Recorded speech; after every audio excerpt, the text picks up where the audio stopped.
Alors bonjour à tous, deuxième vidéo quasiment dans la journée. Désolé pour la lumière, mais en fait je pourrais l'allumer, mais j'ai la flemme. Donc, j'aimerais revenir sur la stratégie adoptée par l'Angleterre, qui est pour le moins folklorique en fait. On ne sait pas ce qu'il veut, on dirait qu'il teste plusieurs stratégies. J'espère que le son est bien, techniquement c'est bien. Non, c'est pas, voilà. On dirait qu'il teste la caméra, ça bouge constamment. Hop.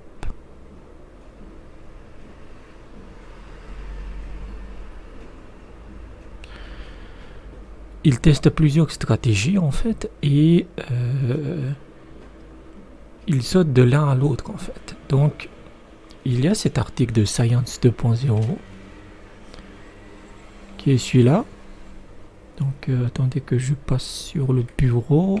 Est-ce que voilà, c'est celui-là en fait, c'est Science 2.0, c'est l'une de mes sources. Et il est créé par ce mec qui s'appelle Robert Walker. Et en fait, pour être tout à fait honnête, il écrit très mal, c'est-à-dire qu'il fait des gros pavés et il se répète souvent. C'est pas structuré en fait. C'est pas du tout structuré. Cette putain de caméra, bon c'est pas grave pour la caméra. Hein. On va mettre le verre à côté. Voilà.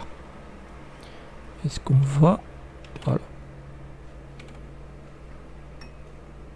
Comme ceci. Voilà. Et en fait, ce que ce mec dit, c'est que la stratégie de l'Angleterre par rapport à celle préconisée par l'OMS est totalement différente, puisque les experts britanniques, en tout cas l'Imperial College London, utilisent un modèle qui n'est pas du tout adapté pour le Covid-19.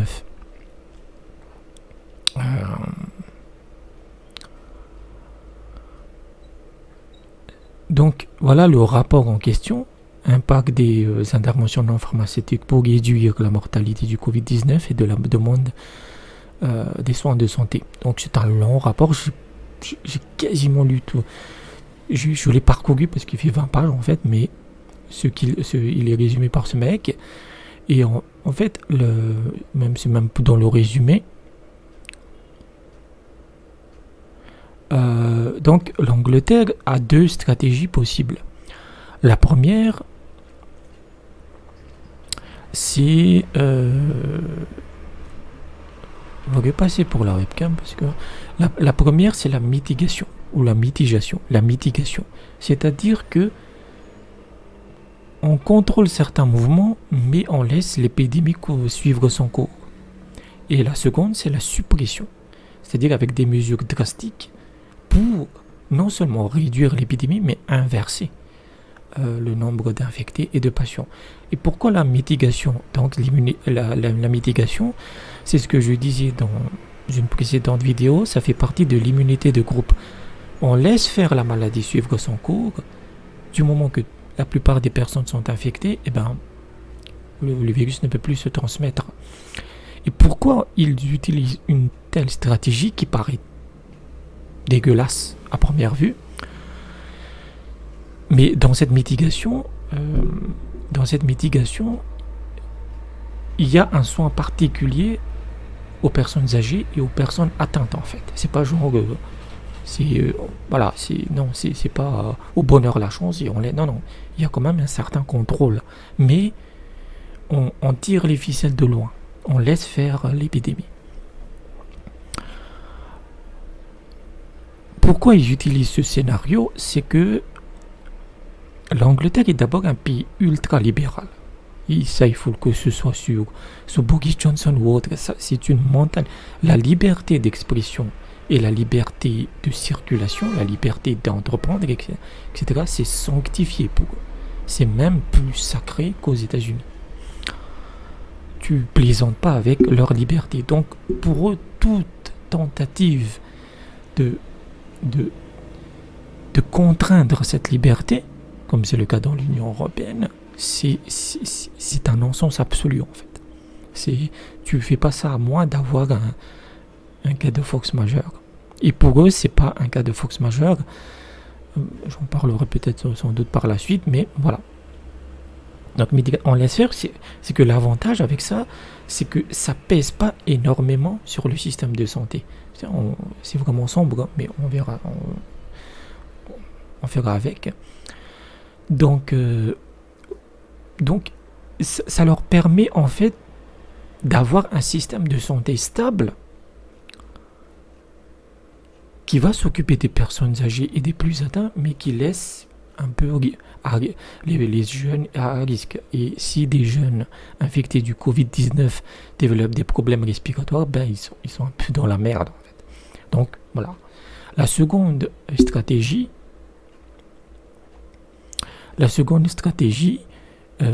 c'est la suppression. C'est-à-dire que cette fois, on met tout en place, c'est-à-dire le diagnostic, le dépistage systématique et les soins à toute personne. Et comme ça, on peut littéralement inverser le cours de l'épidémie. Mais ce qu'ils disent, même si ce mec-là est très critique, ce Robert Walker, mais parfois il dit... Bon, voilà, je ne veux pas aller plus loin. Parfois, il exagère un peu. Ce qu'ils disent, ces mecs-là, c'est que... Oui, on peut faire ça. On peut avoir une suppression systématique avec énormément d'efforts, mais on ne pourra pas tenir sur le long terme. Et surtout, ça implique une énorme charge sur les systèmes de santé. Et les Britanniques regardent sur le long terme, c'est-à-dire est-ce qu'on peut tenir un rythme intensif de soins pendant 18 mois par exemple. Ils disent oui, la Chine et une grande partie de l'Asie a réussi ça. La Chine, les pays de l'Asie ont utilisé la stratégie de la suppression. On teste systématiquement, et puis on essaie d'inverser le cours de l'épidémie. Mais ce qu'ils disent, ces experts, je vous mettrai sans doute le lien, ce que disent ces experts, c'est que oui, mais on ne saura pas si ces pays asiatiques ont échappé au pire ou que le pire est à venir dans les prochains mois. Oui. Donc voilà. Maintenant, ce que ce mec dit, c'est que tout leur modèle épidémiologique, tout leur modèle pour prédire comment le Covid-19 va se comporter, eh ben, il ne se base pas sur le Covid-19. Parce que, en fait, c'est des prédictions que tu fais. Comme c'est un nouveau virus, tu ne sais pas comment il va se comporter. Donc, tu es obligé de regarder ailleurs, de regarder d'autres virus. Et ce que ce mec dit, c'est que les experts britanniques ont utilisé le modèle de la grippe saisonnière, en fait. Même de la grippe espagnole. Voilà. Et ils ont changé quelques paramètres. Ils ont changé quelques paramètres pour s'adapter un peu au Covid-19, mais à la base, c'est un modèle épidémiologique pour la grippe, ce qui est une merde absolue. Parce que, en fait, c'est écrit ici, hein, bon, vous voyez pas, sans doute vous voyez pas, mais en gros, il donne la différence entre un modèle épidémiologique basé sur la grippe et celui sur le Covid-19. Et en fait, pourquoi ? Parce que la grippe est un virus aérien. Il se transmet par l'air. C'est-à-dire que si vous êtes dans un supermarché, avec 1000 personnes en même temps, et qu'il y a une personne dans ce supermarché qui a la grippe, vous allez la choper. C'est pour ça que une ville tout entière peut être contaminée assez rapidement. Si on prend la même situation avec le Covid-19, vos risques de choper le truc est de zéro. Quasiment de zéro. Il y a des risques, mais c'est pas ça. Pourquoi ? Parce que le Covid-19 se transmet par contact rapproché. Il n'est pas aérien en fait, il ne flotte pas dans l'air. Même dans le cas des postillons, les postillons restent en l'air quelques 45 minutes, ce genre de truc. Une grippe peut rester plusieurs heures. Donc, si vous avez un virus aérien, c'est écrit ici, vous avez un tiers des infections par la propagation communautaire, c'est-à-dire entre familles, entre amis. Vous avez un tiers des propagations sur les lieux de travail et les écoles, et vous avez un tiers des propagations dans les maisons. Non, c'est plutôt ça, c'est community spread, c'est dans les lieux publics. J'avais oublié. Voilà.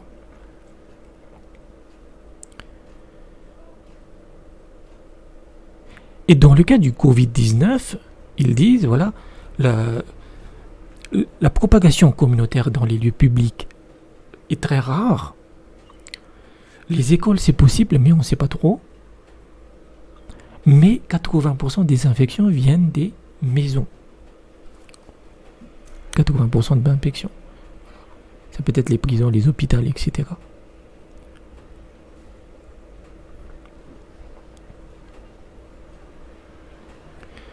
Donc, voilà. Le Covid-19, il dit, c'est une maladie différente. Il se transmet principalement, par exemple, quand vous embrassez quelqu'un qui est infecté et que vous restez trop longtemps dans une maison qui a une personne infectée. Cette maladie nécessite un contact très proche et très prolongé. Ou très proche et très prolongé. Ça peut être le fait de tousser. Si quelqu'un tousse, oui, là, c'est une possible contamination, mais il n'y a pas de transmission aérienne.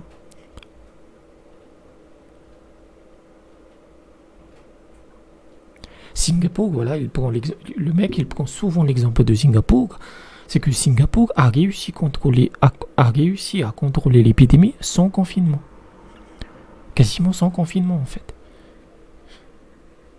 Et ce serait impossible avec la grippe. Tu ne peux pas faire ça avec la grippe.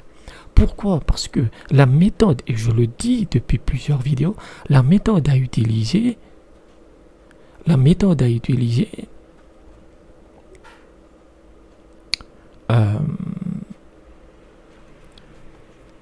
c'est que tu dépistes systématiquement tous les gens, et surtout une fois que tu as trouvé quelqu'un qui a ce virus, tu l'isoles, mais vraiment un isolement, c'est pas un confinement, c'est pas la même chose.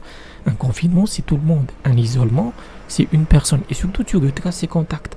Ce qui fait que la véritable stratégie, c'est de casser la chaîne de transmission. C'est comme ça que tu arrêtes cette épidémie, ce virus-là. Tu ne l'arrêtes pas en enfermant tout le monde chez soi. Ça marchera pas en fait. Ce que tu dois faire, c'est casser la chaîne de transmission.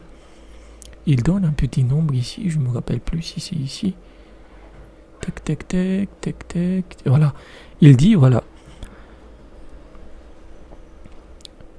Extensive testing et rigorous contact tracing. Donc, ici, il y a 100 personnes qui sont atteintes du virus, ils vont infecter 200. Les 200 vont infecter 400. 400 vont infecter 800, etc. Et ce saut de transmission, ce saut de contagion, il se produit tous les 3 jours. C'est-à-dire qu'en l'espace de 12 jours, vous aurez plus de 3000 cas.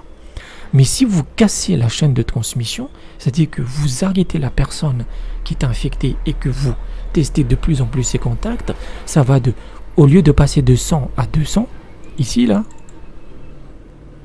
vous allez faire ça. Ça va de passer de 100 à 50, de 50 à 25, 25 à 13, etc. Vous inversez le cours de l'épidémie. Voilà, il prend les chiffres de Singapour. En plus, ce qui est encore plus folklorique avec l'Angleterre, il le dit ici, c'est que le 19 mars, c'est-à-dire il y a quelques jours, c'était la semaine dernière, il y a quelques jours, l'Angleterre a cessé de considérer le Covid-19 comme une maladie infectieuse à conséquences élevées. Donc c'est pas prioritaire en fait.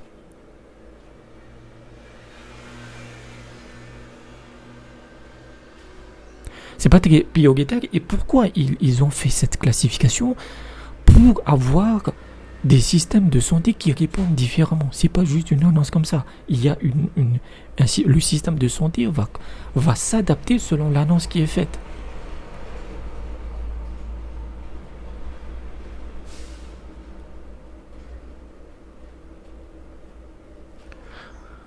Voilà. C'est-à-dire que si une personne en Angleterre est testée positivement, ou plutôt qu'elle ressent des symptômes, et ben là, c'est la même stratégie qu'en France. Vous restez chez vous, vous n'allez pas à l'hôpital.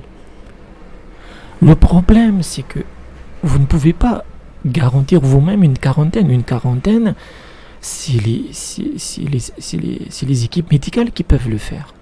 Tu peux jamais garantir que tu vas totalement en quarantaine. Vous Vous voyez, donc, si tu restes chez toi, mais s'il y a seulement quelqu'un qui vient te voir et que tu fais pas attention, tu te transmettras la maladie, en fait.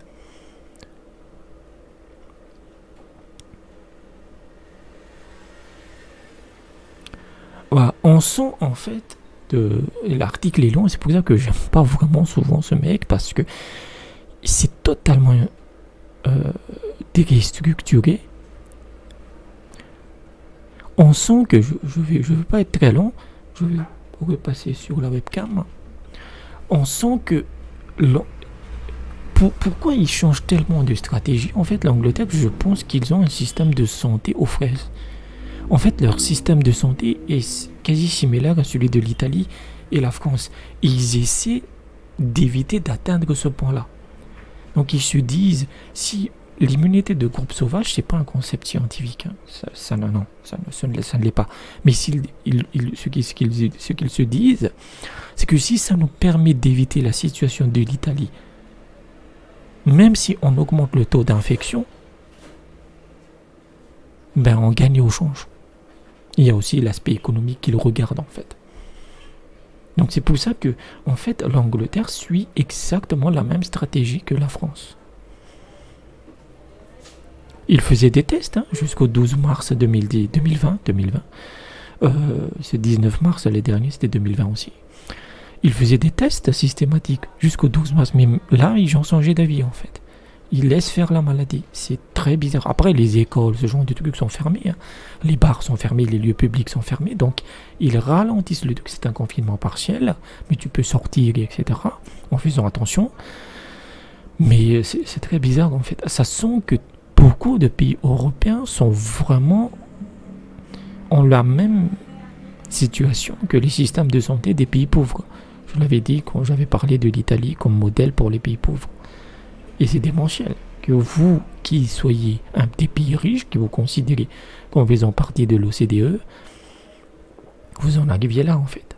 Vous en arrivez là en disant tout le système va s'effondrer, donc on va faire ça comme une immunité collective.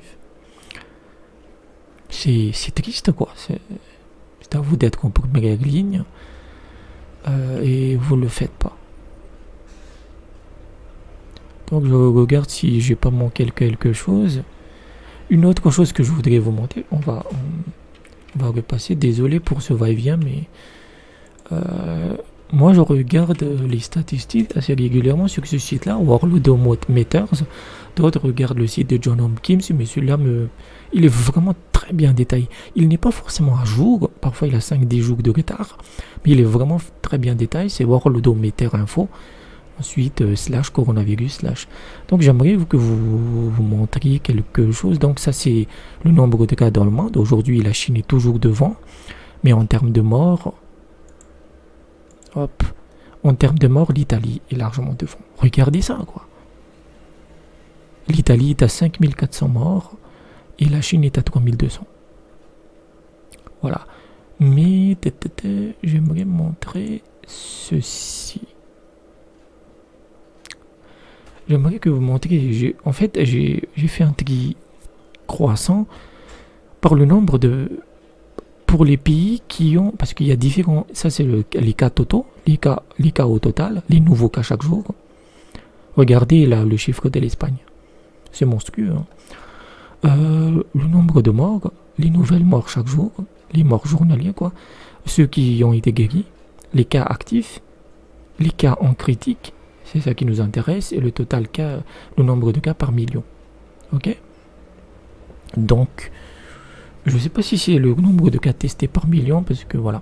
Donc, ce que je voudrais vous montrer. Oh. Regarde si la caméra est toujours. C'est la PC. C'est le prix de webcam à 10 balles. Et c'est exactement ce qu'elle m'a coûté d'ailleurs, 10 balles. Bon, elle est un peu alambiquée, mais on verra.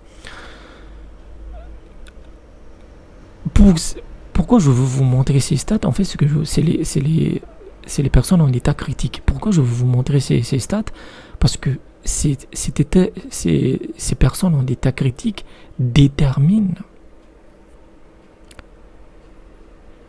l'état de votre système de santé. Et regardez, si on fait le tri croissant, vous voyez que le premier pays qui a le plus de personnes en état critique, c'est pas la Chine, c'est l'Italie et l'Espagne.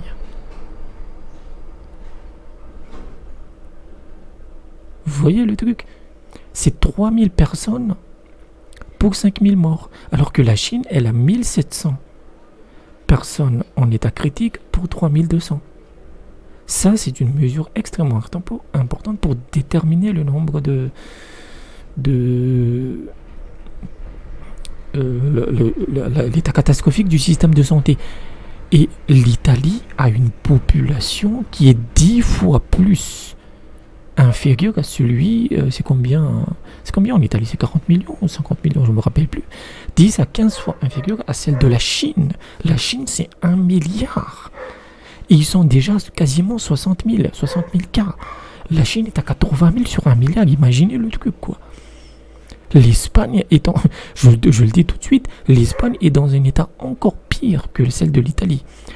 Et tac, où est-ce qu'elles sont? Voilà, regardez un autre pays, c'est l'Allemagne. Il est très en bas, ça. C'est trié par le nombre de personnes critiques. Hein. Regardez, ils ont 26 000 cas.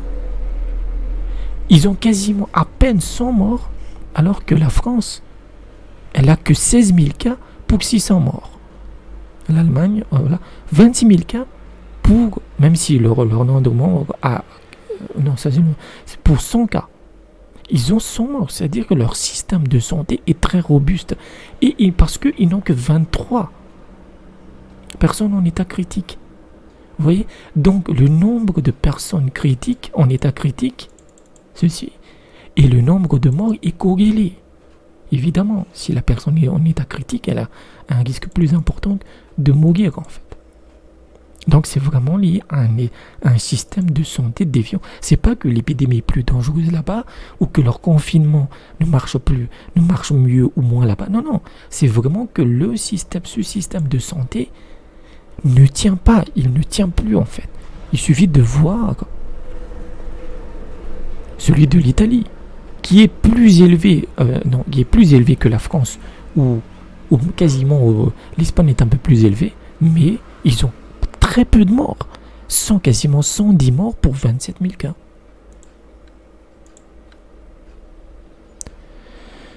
C'est terrible. Même l'Iran, même l'Iran fait mieux. C'est où l'Iran? Ils sont à 1800 morts. C'est terrible. L'Iran fait mieux que l'Italie en fait. Donc c'est une statistique que je voulais montrer. Donc voilà ce que je voulais dire.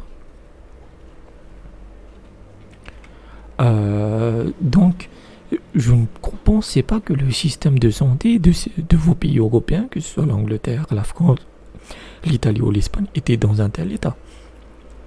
Et j'ai vraiment très peur pour la Grèce. Parce que si la Grèce se chope l'épidémie, pour le moment ils arrivent à la contrôler en amont, ils interdisent les entrées. Mais si la Grèce se chope une épidémie comme l'Italie, ça va être un putain de génocide. Je le dis tout de suite. Donc voilà ce que je voulais dire. Voilà, cette stratégie folklorique de l'Angleterre, c'est quand même elle est bien calculée. C'est-à-dire ils essaient de dire, si on met tous les efforts maintenant, derrière le système ne tient pas. Il ne tiendra pas, il va s'effondrer.